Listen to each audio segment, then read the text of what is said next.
US President Donald Trump posibleng totohanin ang immigration crackdown ayon sa UP professor. Naritong newscoop ni Ian Articona.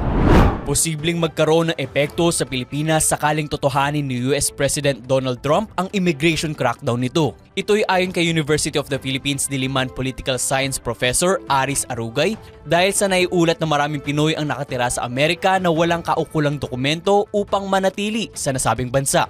Dagdag pa ni Professor Arugay, ito ay marahil ang isa sa mga unang gagawin ni President Trump dahil nagbigay babala na mismo ang US Ambassador ng Pilipinas na sumuko na ang mga Pilipinong kulang ang dokumento dahil maghihigpit o magiging harsh na ang parusa para sa mga undocumented. Matatandaan noong nakaraang taon, pinayuhan ni Ambassador to the US Jose Romualdez ang mga iligal na Pinoy na nananatili sa Amerika na kusa ng umalis sa nasabing bansa. At yan ang News Scoop. Ako si Ian Articona, nagbabalita ng tama, naglilingkod ng tama.